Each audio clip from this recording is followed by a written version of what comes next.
Donc bonsoir à toutes et à tous. Bienvenue à Arc en Rêve, Centre d'Architecture.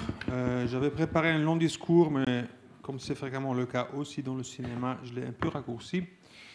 Donc je vais introduire cette soirée et ce vernissage.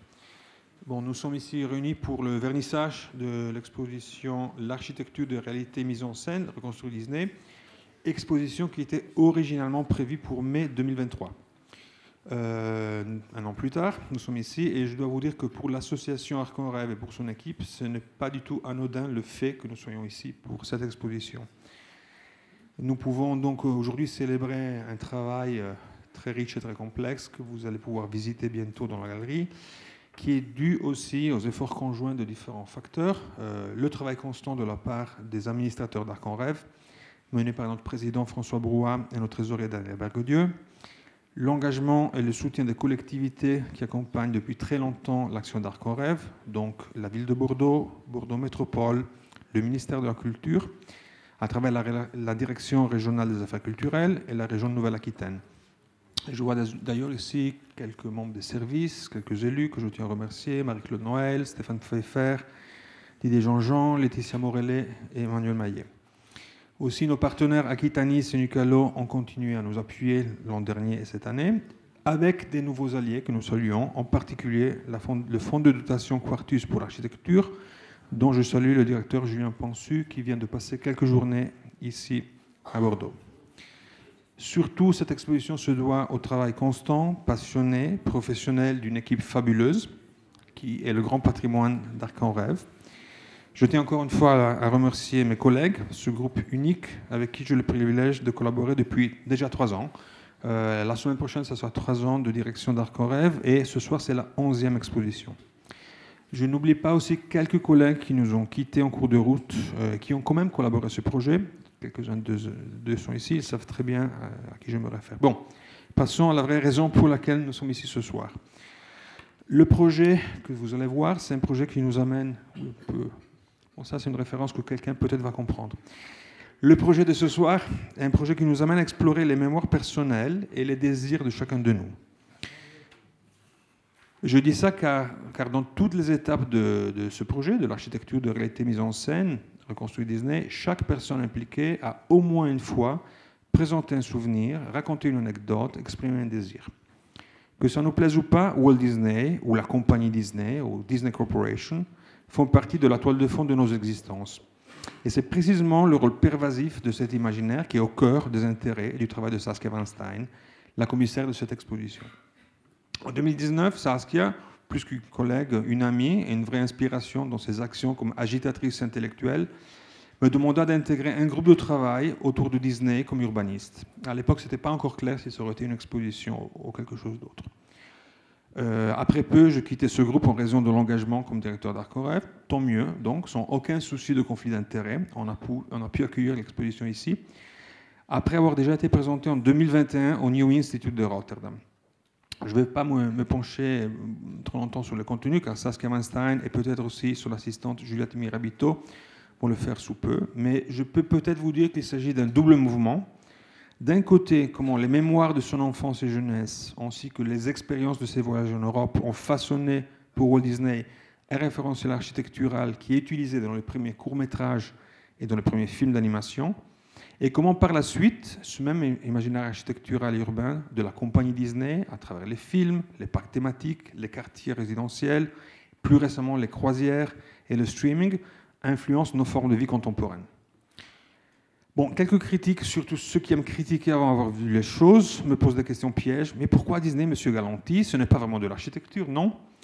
Et notre réponse, en tant qu'équipe d'Arc en Rêve, est de dire que ce projet s'inscrit dans nos lignes de recherche. Et une de ces lignes est celle de comprendre quels sont les lieux de la vie contemporaine. On a travaillé sur le périurbain avec MBL Architecte, dans l'exposition Impasse des Lilas en 2022. La ruralité d'une France peut-être un peu invisible avec le travail des photographes Éric Tabuchy et Nelly Monnier, qui était ouverte jusqu'à dimanche dernier. Les lieux d'éducation des adolescents, en collaboration avec le Portugal et la Belgique, avec l'exposition Salle de classe en 2022 et avec l'exposition EPS en 2023. Et maintenant, avec Disney, nous allons toucher à la question des sites d'un loisir peut-être un peu industrialisé. Donc cette exposition, pour nous, fait partie d'un arc narratif plus long, qui va continuer dans les années à venir. et révèle un peu ce que pour nous est l'architecture. Pour Arcorève, l'architecture est une forme de connaissance, un prisme pour lire et comprendre la société, et pas tout simplement une collection de bâtiments. Donc oui, l'architecture désignée ici Arcorève. Cette exposition se base donc sur l'intelligence et le travail de Saskia Manstein et Jelmira Bito, qui ont modifié les contenus de la version originale présentée aux Pays-Bas il y a 2 ans et demi. Ils ont approfondi les sujets pour s'adapter au contexte local. Donc vous allez trouver dans l'exposition peut-être un peu moins de projets postmodernistes néerlandais qui étaient présents à Rotterdam. Et à contrario, la forte irruption de Disney en Europe, surtout en Île-de-France avec Euro Disney, ou juste à côté de nous, sur les plages de l'Atlantique, avec les clubs Mickey. Donc beaucoup de nous peut-être ont une mémoire. Irene Stracuzzi a travaillé à l'identité graphique de cette exposition.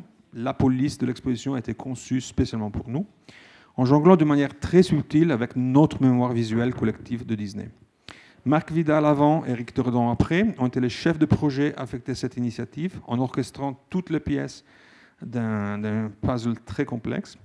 Denis Zdanov a su prendre en main la gestion de la production de cette exposition, en relayant dans le calme et l'élégance Cyril Brizou.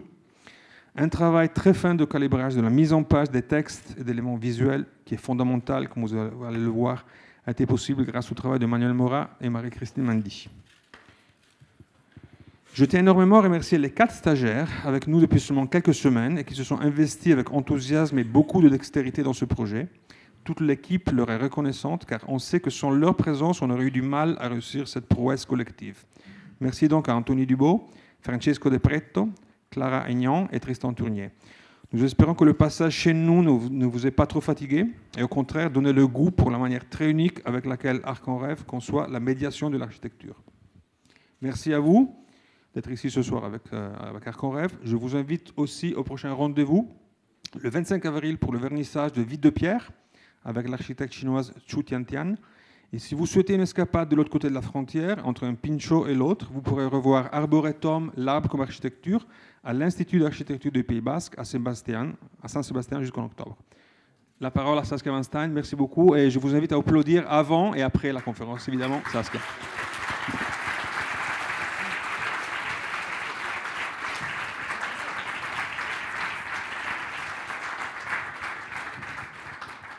J'ai microphone numéro 2, ça marche. Enchantée, je m'appelle Saskia. Et vous avez peut-être demandé, c'est qui cette femme Juliette Mirabito? Elle est là. Lève-toi, s'il te plaît. Montre-toi.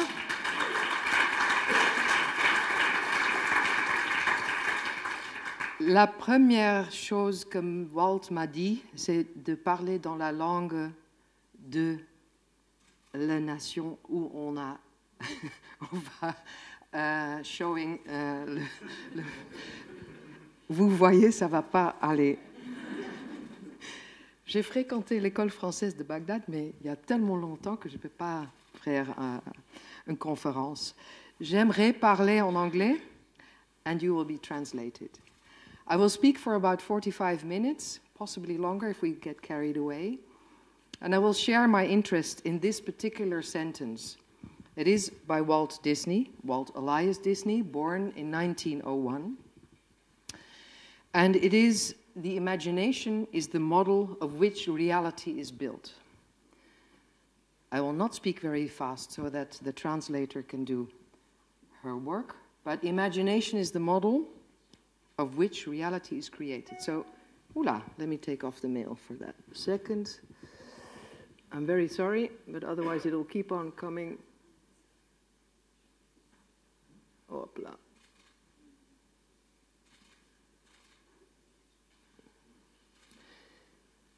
Ooh la la. Oops. You see, now it's in a... Does this work? Yes. Okay, perfect. So maybe I will finalize by why I thought it was important to embark on this adventure.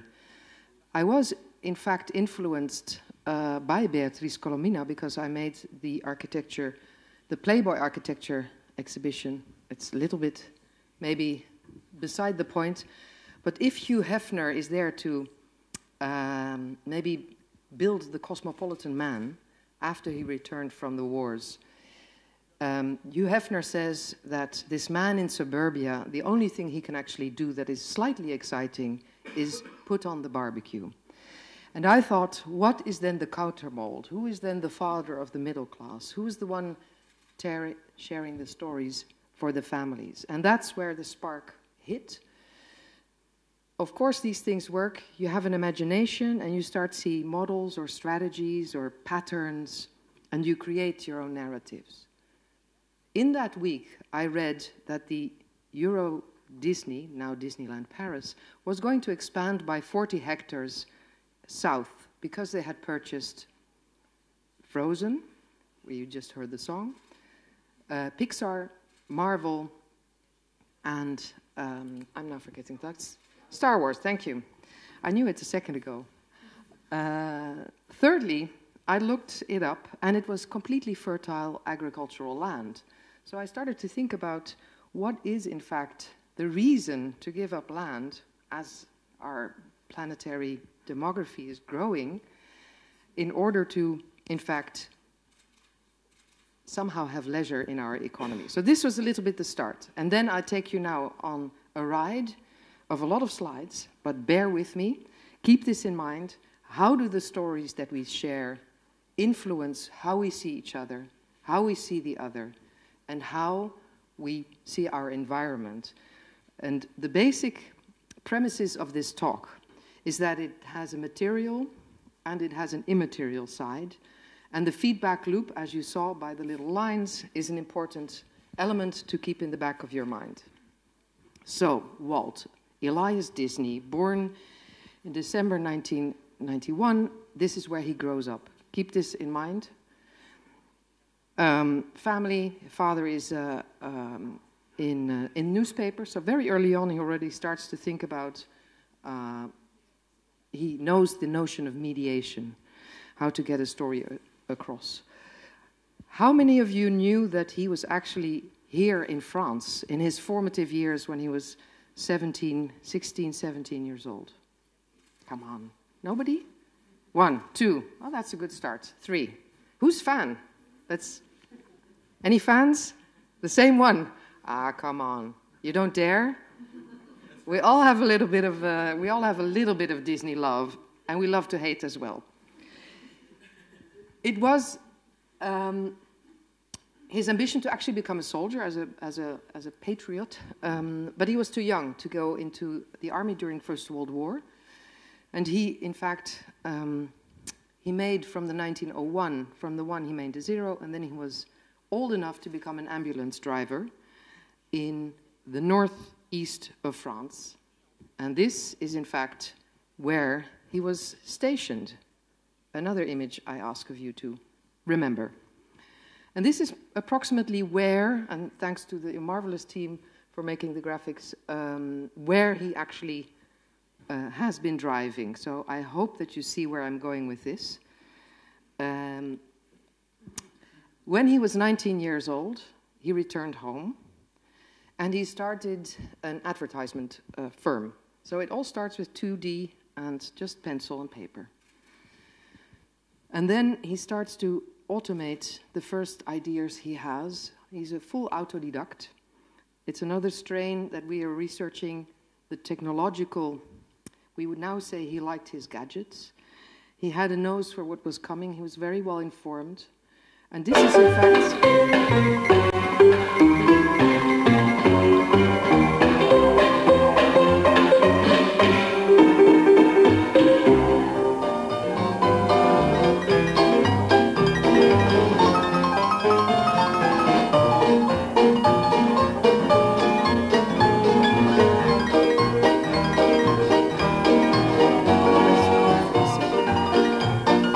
If we go on, then you keep on looking at the screen, which is great, but then it'll take me 2 hours. Maybe 2 things to point out. Not Mickey Mouse was the first, but the Laugh-O-Grams. They were also called shorts, very short movies. And what is interesting here is that you still see the hand in the frame, the hand of the author, which is then removed. And nearly all the scenes have to do with annoyances in the cities. So here you see this is actually, they have then moved with the studio to Kansas, the big cleanup. So they tried to get thieves out, and it was already in Fabrizio's slides, right? There also always has to be this dangerous other that needs to be kicked out. So the Laugh-O-Grams is where it starts, and then we get into, here I'm going to skip a little bit.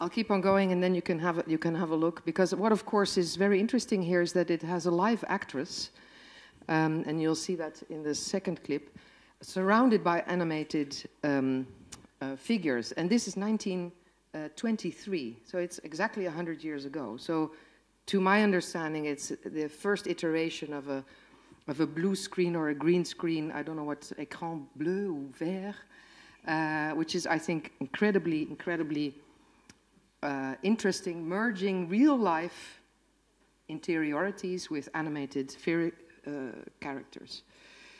So here you see... Then Walt is now moved out of the scene.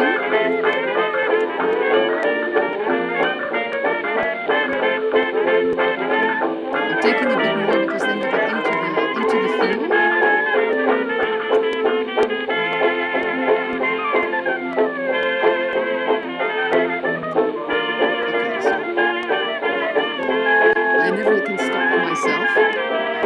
But they're still very funny.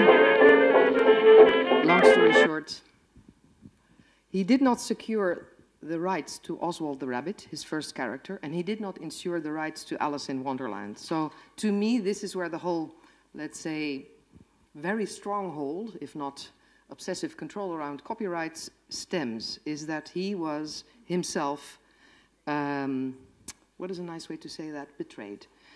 And like every good story in the States, it always starts in a garage. For those of you who don't know the joke, Steve Jobs and all of they started in a garage. Here we see a very young Walt with his brother Roy. Roy was the more, let's say, conservative one, taking care of the money, and Walt had the ideas. So the myth has it that Walt draws a mouse on the train ride when back from New York, when he notices that Mark Winkler, who at the time owned Universal Studios, had the rights and actually also had lured a few of his drawers, animators in. He draws the first Mickey. So Mickey is born, and you can see he doesn't have the gloves yet. He also doesn't have the character shoes. And this is actually a quite mischievous, quite unfriendly Mickey. So he becomes friendlier over time, and he also becomes larger in absolute scale in the frame, but that's maybe just for the details. So then the big success, because this is at the cusp of silent movie to sound movie, and then later, of course, we go from sound movie to spoken movie. Steamboat Willie is the first proper success. It is underscored with often a live audience. So they had a sort of what we now know with karaoke is that you needed to know which frame was and that they could play along. And that then later became, of course, ingrained in the material. Now fast forward, what did he learn from this idea of the character and how we have to resonate with this character? So I'm really intrigued also how the character starts to operate outside of the frame and outside of the enclosed space of the cinema. Mind you, this is the Great Depression, so the economic, very dire period. So there's, to my understanding, a part of the success because people wanted to get out of their daily misery, but also somehow this friend started to operate. Media, as said, is a very important tool because he starts to portray Mickey from the very early age on everywhere. So this is quite a scary image of one of the first fan club encounters. This is 1930. It is not his own idea, but he recognizes good ideas of others. So a local cinema owner, in order to boost the ticket sales, proposes to Walt to have evenings that they have the screening, and what they would do is actually ask for instance, a cake by the local bakery, and then the local bakery could put on their window frame, "We are the official sponsor of Walt Disney." So there is a sort of very early on an entrepreneurial logic, let's call it that, between getting people in. And in 1 year, in 1930, they had already 1 million members. This is very impressive, for their fan club. And of course, these, well, you can... It also comes with a very early on race, problematic race issue, that where do the drawings, the idea, where are they rooted?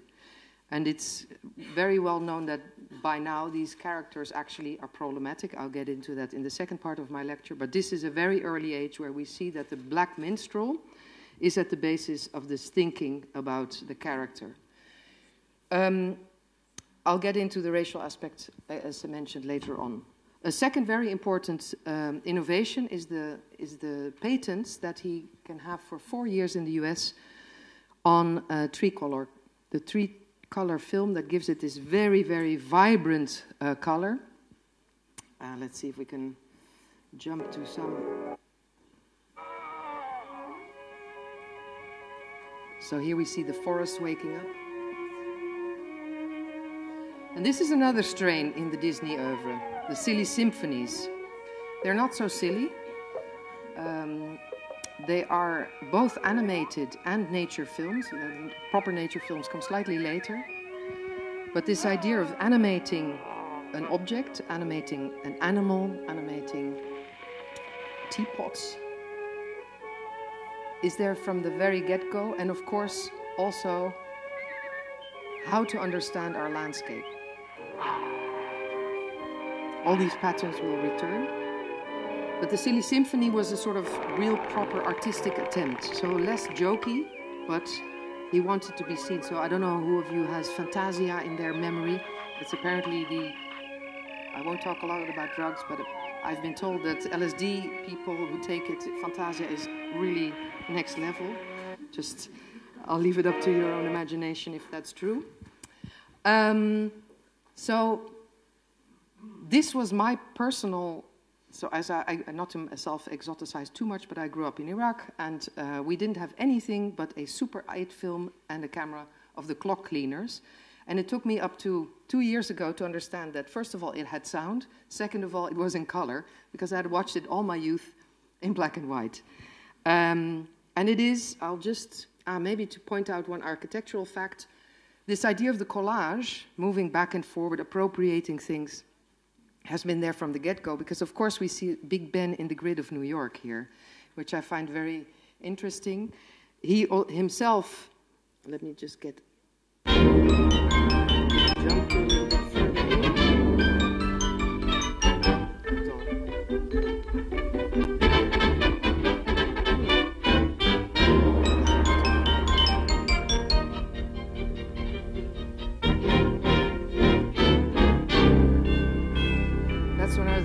Are very slow at that time by our standards, but look how beautiful.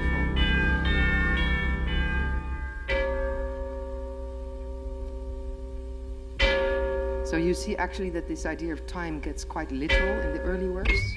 There's a lot of references of life and death, of the stork falling over soap. Well, if we go at this rate, we'll be here till 10. So I keep on going. But I wanted to show this scene, because then this scene makes a lot of sense. Because, of course, Walt himself was very influenced by Charlie Chaplin. Exactement, t'as bien vu? Super. We're jumping in. So when does it really start? Of course, the big success is with Neige Blanche, Blanche-Neige, Snow White. The original by the Grimm brothers, I think it's important to mention that the Grimm brothers themselves were inspired by Dorothea Fielmann, who was of French parents, but they were, she grew up in Kassel, Hugenoten. The Protestants were sent out. She told stories for a living, and this is how they penned up their version of Snow White. Their version was rather grim, and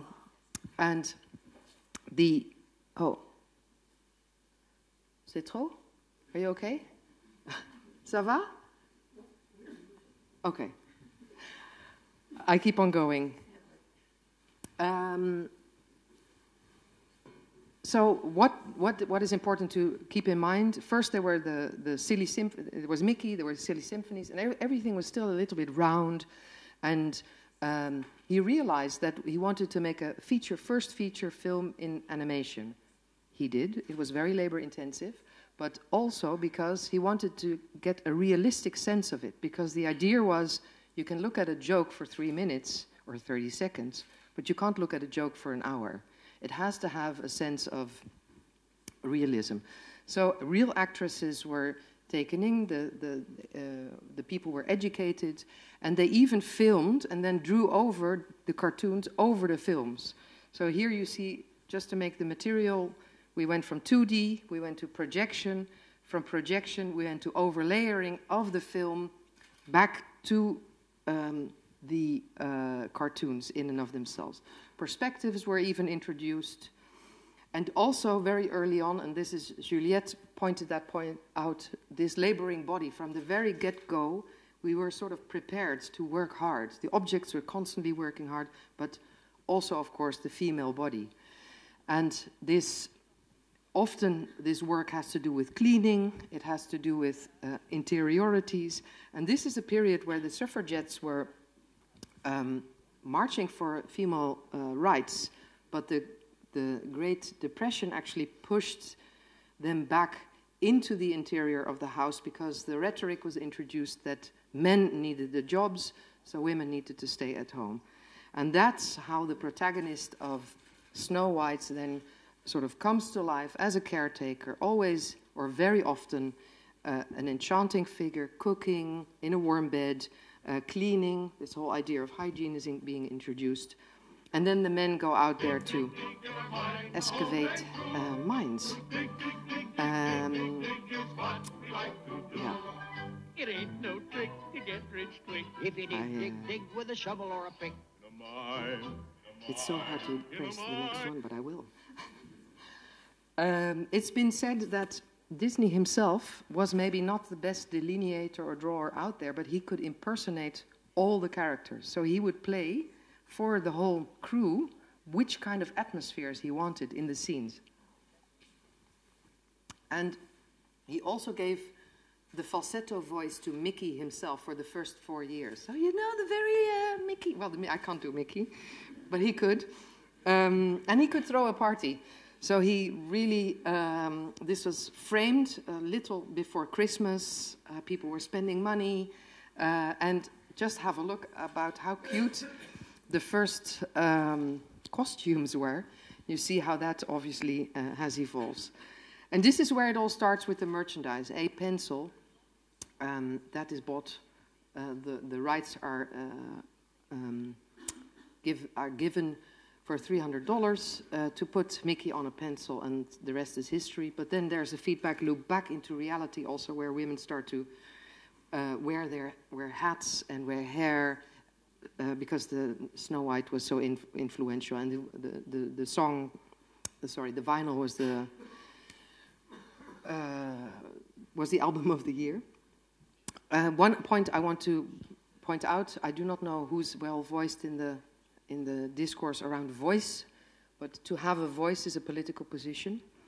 If you have no voice, either because you're sans-papier or because you have other issues, such as the actress that was taken And what I find interesting here is that, sorry, but the voice cannot be used anywhere else. It would spoil the illusion of Snow White. So this voice he appropriated for 5 years, he being Walt Disney. Of course, he did not pay her for 5 years. That would have made this whole thing different.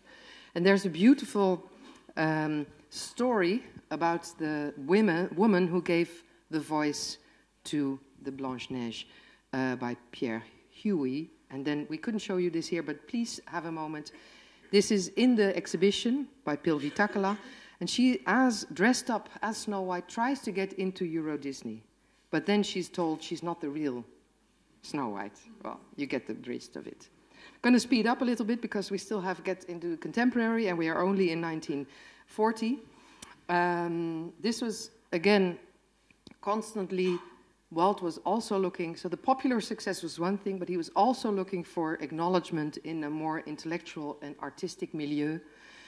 So taking up, for instance, here Goethe's poem, putting it on classical music. Here we start to get into this notion of who appropriates who, but I'll get to that in a second. The Dumbo touches on the fact that if we look in the animals, and in order for us to relate, these animals have to speak to us, of course. They have to, and anthropomorphic is what it's called, they have to have, let's say, features, gestures that we understand, that are codified. This is Bambi, which was in fact a warning for National Socialism back in the day. Was then, of course, cutified. That's what Disney obviously always does. And this is where we go back and forth a little bit between what did he see when he was in France, how did that translate or not. I'm just leaving it up to your own imagination to pick up on it. It is known that scenes were also reused because it was so... it was difficult to remake these scenes. So backdrops were actually reproduced. I'm just flipping through because they're so self-evident, all of these. And I hope that you saw that I went from a nostalgic object to Jules Verne, which is at the basis of Tomorrowland. Now by then, they actually start designing the success of Snow White. They start designing Burbank Studios, so really a proper studio where each department, so you had the people doing the delineation, often the women were doing the coloring, so it's better to explain here, every building actually had its own function, and then you get the rhetoric of the functioning machine. It was designed by Karel Emanuel Weber. Many of the delineators and animators actually had European roots themselves, obviously bringing their own cultural reference in. In this case, it's an Austrian designer who brought in the whole, let's say, Bauhausian way of thinking through scales. And that translates into that he designed both the master plan as the buildings, as the interiors, as the office chairs. This was heavily, it's called the aviation, the armline chair, and you could actually, it folds in a way that it becomes a suitcase.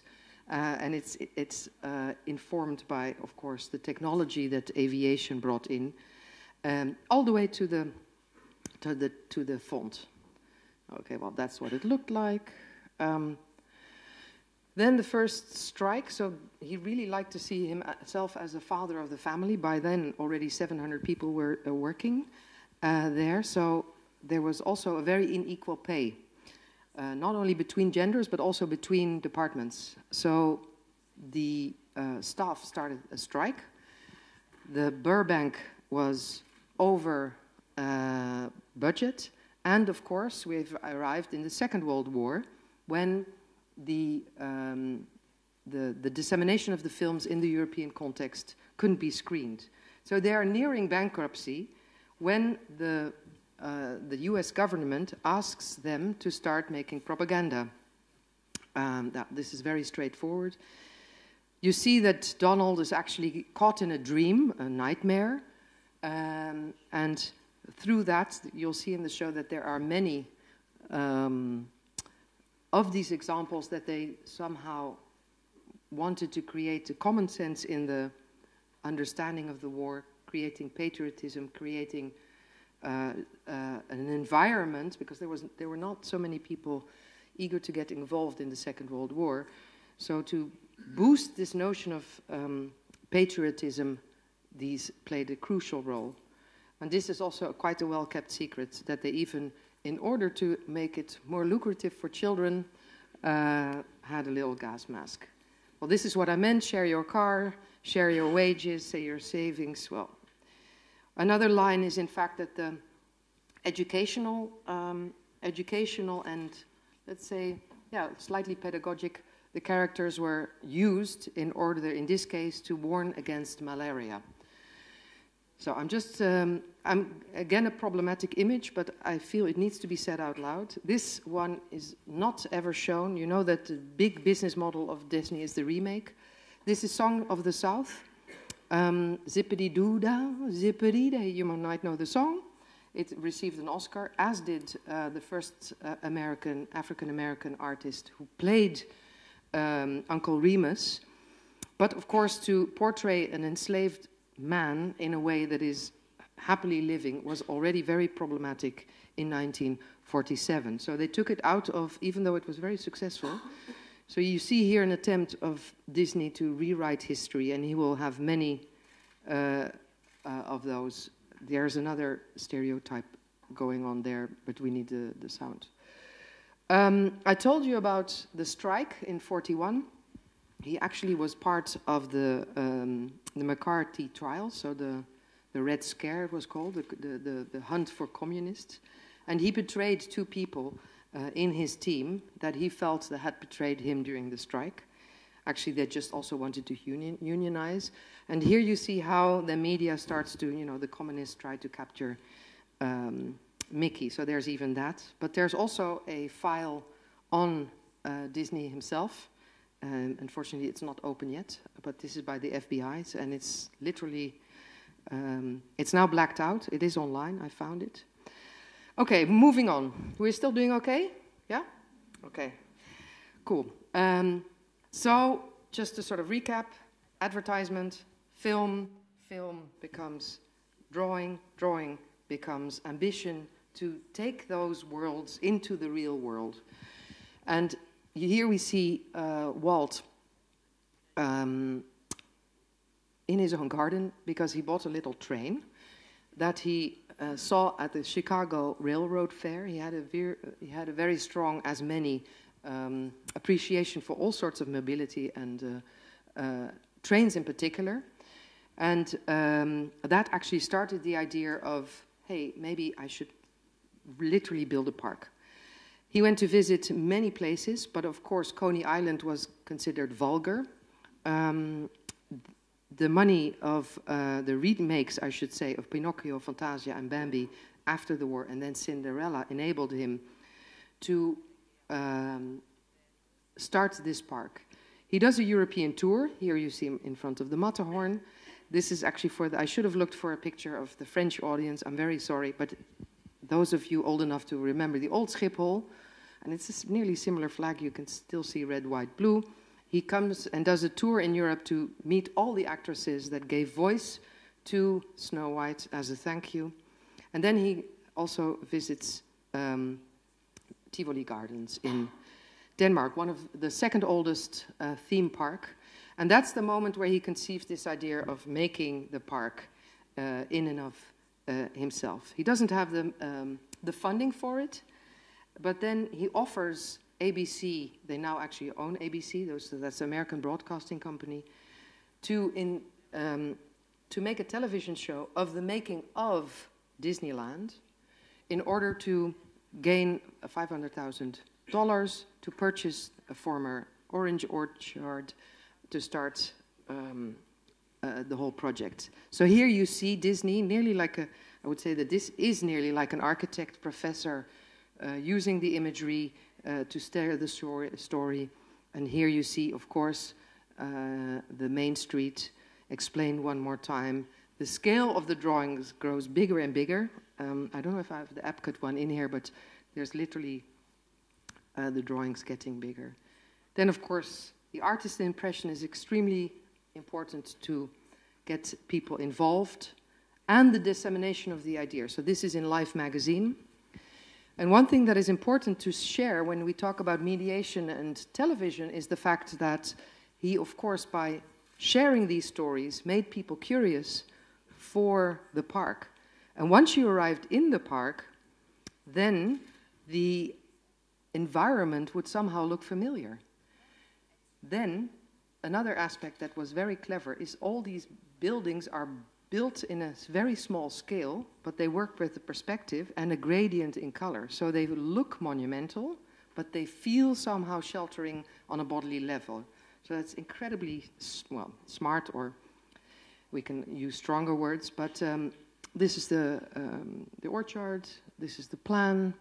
So many, for instance, when they create the water, of course, it becomes the basis for the mountains. It's a landscape project in the end, and a very clever one. Here you see the proportions, the happiest place on earth. I'm really running through a little bit because many of this should be familiar, but here you see the political ties also.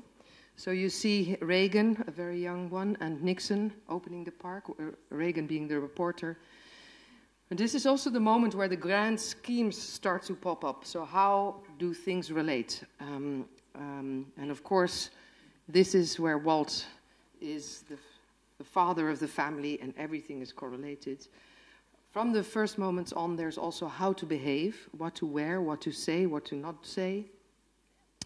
Making a jump again to technological innovation, they felt the images were not active enough. So they made a multi-plane camera. So the camera's on top, and you could have multiple films going back and forth, moving through the screen in order to create a depth. And again, Disney himself explaining it. This is probably where it was all influenced. I spoke to somebody today who knew that Disney, this is the office of his father that he recreated, and he, in fact, was often standing there analyzing movement patterns of the people. People moving, what can they actually, how do they, I don't know if anybody of you noticed that if you have a milkshake and you're done, all of a sudden, hey, there's a poubelle, there's a bin. So that's very, very cleverly designed in that sense. Totally consumer paradise. Another part I find important to mention is that there's always a fanfare going on somewhere. So the body starts, we are, of course, what is it, 68% water, with this drum and beat, and besides the earworm, it's also the body that starts to shake and resonate with these fanfares. I mentioned mobility, so you can, in these parks at that time, find nostalgia for the past in the representation of the late 19th century carriage, but also the first monorail that was built by a German company. Here you see a plan. Then later, actually, they built in the Disney, in the second Disney, Disneyland, Disney World, a whole tunnel system underneath, because the glitch that Walt had seeing a figure from one land, so we had Tomorrowland, Adventureland, the figure with the wrong costume in the wrong place, that couldn't work. So in order to get the people to their spots, but also to get waste out and food in and so on and so forth. There's this whole system of people walking to Earth. Another thing I want to, I'm not saying anything about the show, but upstairs you'll see it'll all come together hopefully in your mind, because another important aspect is the go-away green that they patented. They psychoanalyzed a group of people. Which color do you somehow forget? Of course, if I frame it like this, you see it, but they patented this green because apparently we do not see it. I love these glitches where the worlds actually come together that are not supposed to come together. And this is by a daughter of Fabrizio, who brought to my attention that they were also tinkering with the legislation. Of course, with flags, they have to go up and down. That's a bit of a hassle with so many flags hanging out there. So they took out one star and one stripe in order to dodge the the legislation that you have to, or the law, there's many of those examples. I don't know, one is, for instance, that in their cruise ships they have the maritime, they tried to bend maritime law because they wanted a yellow boat and not a fluorescent orange boat as a rescue boat.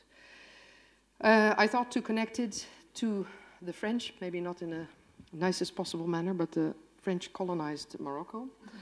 And they then, King Mohammed V was exiled to Madagascar.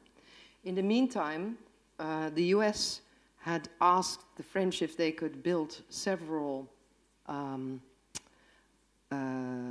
but in that time, the missiles could not reach Russia in one go. So they had a sort of dependence of the military in northern Africa. So when he came out of ballingschap, thank you, exile, they met at the Disneyland in order to have the military leave, kindly so, and they actually did. They had 3 locations, and one is now, the international, is now reformed, the international aviation of, but I find it very interesting, this whole part that we don't really know. Well, of course, we all know this question of the simulacrum and the hyper-real, what is real, and this is the quote that, of course, Baudrillard is questioning. When do we know what we know? I'm moving on a little bit because I see I already spoke for 40 minutes and there's still a lot to say. They really started working on world fairs and enterprises. Still, Walt selling the whole story. We're now in the 60s. As he's going to pass away soon. I'm just saying. But now that I know. You see that he might already have been. Well, this going back and forth here. It's a small world after all. More. I love this one. This is the carousel of progress, and you see that the first audio animatic that he made was Abe Lincoln. So, but you just have to imagine that in the early 60s, you would stand there and this robot would say, "Hey, good evening to you. I will tell you the story of progress of America." It's quite astonishing. But also this beauty, of course. Let's see if we can. A house like this. Just. I think I can do it very slow. Oh, dan moet ze wel blijven gaan. Come on, stick with me. She dreams away in the House of the Future. The House of the Future is this modular structure. It's made out of glass-enforced fiber and in a concrete mold. The mold actually becomes the landscape around because they're so heavy they can't get them out. And she lives there with her family. And it's actually one big promotion for plastics. But because Monsanto's back in the day was not the GMO firm that we know now, it was a plastic firm. You see, like, they had a dishwasher, they had a microwave, they had a screen that you connect to the exterior. We could say something like a cell phone. Everything automated. Well, it's if you look it up online, it's really worth your while. 15 minutes of looking into the future of the 70s. In 10 years, it was 20 million people came to visit it. So somehow the future is very, very exciting for us. Let's see if this bunny wants to jump. Showing the outline of objects ahead. Or fog may be eliminated by dispelling devices along the right-of-way. Dashboard panels featuring built-in safety controls and electronic operating devices are predictions for tomorrow. A teletype panel shows up-to-the-minute traffic bulletins. The recommended safe driving speed is automatically indicated. Our rear-view mirror is actually a television picture.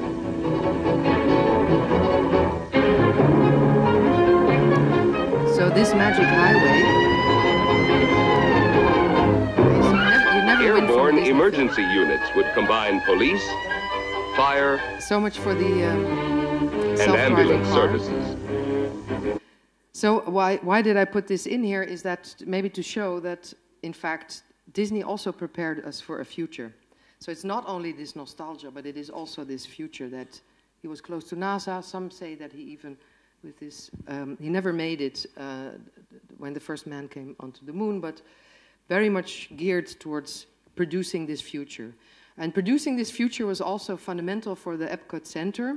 That's an acronym for Experimental Prototype of a Community of Tomorrow. And we see here how, again, Walt himself shares the story of this city where people could actually not own their own property. It's very much geared, of course, to two models, the garden city, so the best of the city, but also the best of the suburb, and very much informed by the work of Victor Grün, Austrian by descent.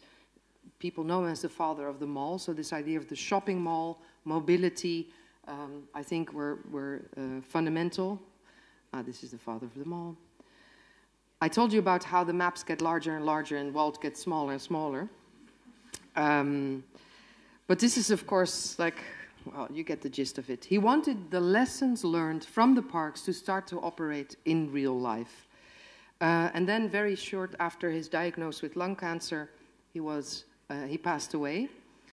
And the interesting thing is, of course, that the protagonist keeps on living on. So even though after his passing, the design of the signature was augmented and furthered.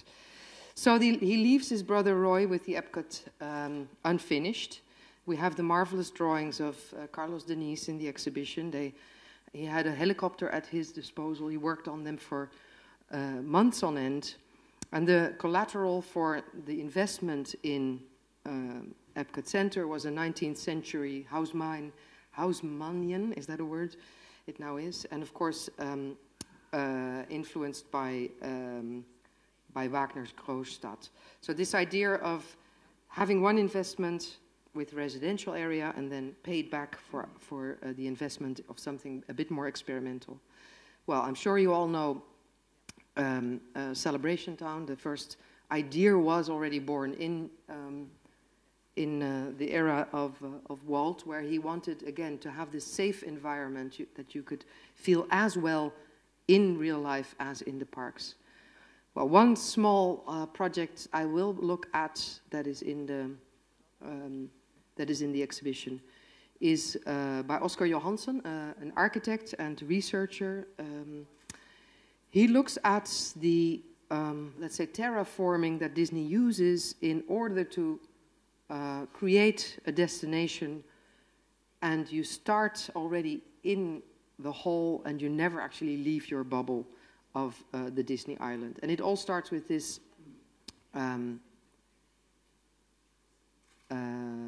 I'm now forgetting the Castaway Key is the, sorry. It's an island that was, that's in the Bahamas. Gorda Cay, thank you, Fabrizio. I'm getting tired. That said, it gives you an idea. They lease an island in the Bahamas for 99 years. And they literally create a whole island and retrofit the narrative and sanitize the narrative of that particular island. So in this case, it was owned by an adventurous aviator who had a landing strip in it, and it became a drug island. But then Disney, in fact, appropriated, gave it a new name, gave it a way for the ship to actually, because it's very low, for the ships to come in, the water is not deep enough to get a ship in there. Then a whole narrative starts to emerge on the piracy, the past, and even the underworld is sculpted, I think is the word. Well, this is maybe not really, the diagrams get more and more complex. Well, I'm just going to skip this for a little bit because I see I still have a lot to go. Tokyo Disneyland was built on invitation of the Prime Minister at the time. And then, of course, we get here. You are probably, I hear people saying, Jacques Chirac. Yes. Jacques Chirac was the president that formed the first, let's say, foundation for the entrepreneurial Disney, by then Disney company, and the country of France as an entrepreneurial project. I leave that up to you, but I do think it is a very interesting gift to give the poisoned apple as a as a token of friendship. The press went wild. I'm sure that all of you, those who had, is that they called it the cultural Chernobyl. It's a strong word, but it is true. But I was then reminded by working with the marvelous team here that already in the mid-30s, the Club Mickey was already there. So is it all new, this idea of who looks at who influences who? So I'm not going to say too much because you also have to go upstairs and still have a little bit to discover. But I am genuinely interested in why so many people are actually into Disney. It is not cynical. I really try to understand because I truly believe that we need to look for new narratives because where we are moving with the world, I think political polarization is not the way forward. So what kind of architecture would shelter us, or what can we learn from the way that Disney designed their stories and draw for a more, in my case, a world of more solidarity? This is what it looks. People feel amazingly sheltered by this kind of architecture. Well, you can see the neoclassicist reference, the floor plan. We're going from Epcot to Paris to Marne-la-Vallée. This was, of course, virgin agricultural land. The RER played a very important part, so to connect it to the city. This is what the residential area looks like. And usually these big projects come with the promise of a lot of jobs. In this case, 15,000 jobs were projected. That did not happen. And the strike, of course, is also a reoccurring event. So this idea of will we move forward or will we move backward? How to understand our own, let's say, complexity in history, and which aspects should we look back at? And I do not know, I'm not well enough informed about the French context, but in the Dutch there's a total reappreciation of the local vernacular, the local knowledge, somehow really trying to understand through material culture, through the landscape, where we could move forward with the questions we are facing now, being it the climate or migrants. That said, this is of course a global brand, and this is how that then would translate in the Dutch condition, this sort of the object as an iconic signifier of what is inside. So this is by Soeters, an older work, slightly newer in his master plan. This is the local vernacular little house of the worker in Zaandam. That's where they make the cheeses, and they of course just stacked it. But this is what Krier has been working on. So I hope you get the question that I'm trying to pose, like where will we go? But of course, also Disney is au courant. The whole solar panel system can be seen from outer space. But this is what they own by now. I'll zoom in. I mean, it's really, it's amazing. As you can tell, I'm nearly done. I hope you can stay with me for a little bit longer to show that the resistance has always been there and to talk back to this imperialism through the lens of Disney, through the stories. Yet, that narrative has not been met. And even though I would say there's a huge interest in fandom, there's not a queer character for the longest time, but I know that a lot of queer people are big Disney fans. There's this cosplay, the LARPs, so there is something about trying to become, maybe for once or for short, a little princess. The selfie is, of course. They are changing, and now I will talk a little bit about this notion of identity, racism, genderism, and the stereotype. And of course, we all somehow try to better our own history to a certain extent. And Disney is, in fact, trying to do so. So the Frozen 2 was made with input of indigenous people. Also, actually, Song of the South in 1947 was, but the African-American man resigned because he couldn't get through to Disney. These warning signs actually tell us that it was wrong then and it is wrong now.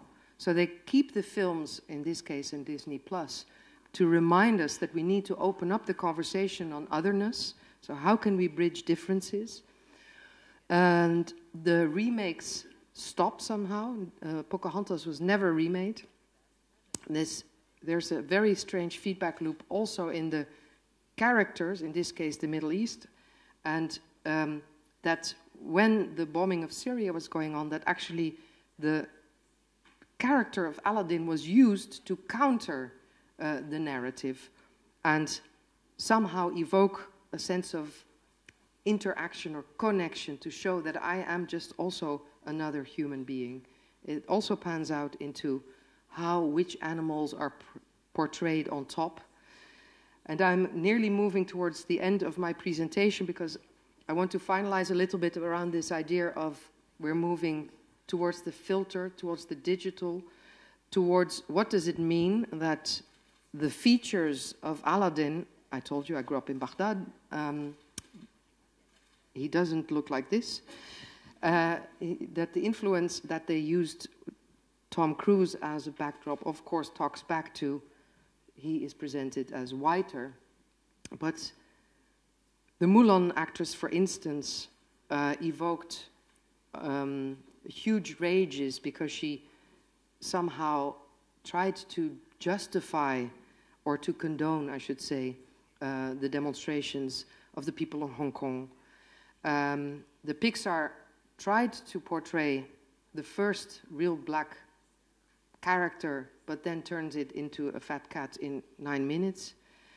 I'm just saying these things so we can start to see a little bit that it does matter which stories we tell. But now it's the inversion.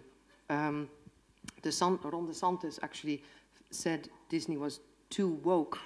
They took him to trial. He won. He lost today. They won. And this is brought to my attention by Pete Fung, who is also in the exhibition. And this is from, I'm sorry to see, it is from 2017, where this meme talks back to, of course, President Xi and then President Obama.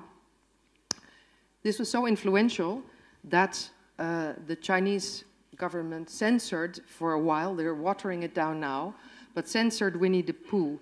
So if you think these stories don't matter or how they talk back to notions of power, well, maybe think again.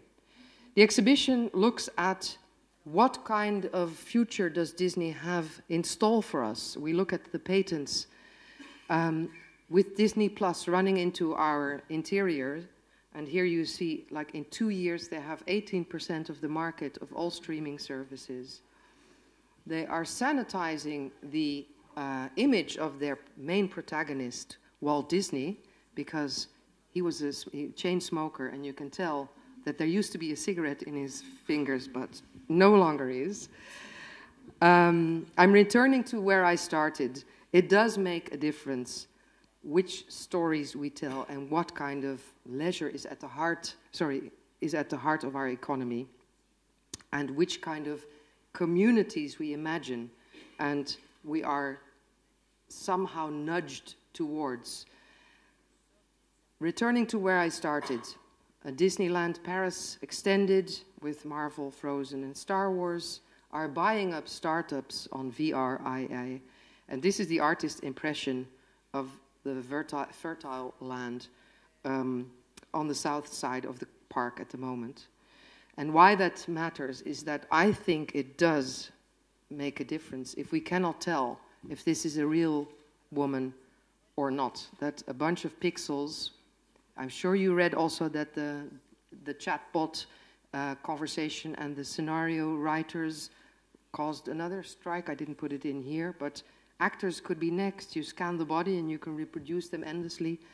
So all of these questions, I think, are worth addressing with each other as a society. And I say we because I stand here in front of you, but I don't do these things alone. I do it with these marvelous people, and I ask you not to applaud for me, but to applaud for them. Thank you à toute l'équipe. Thank you, Fabrizio, but thank you.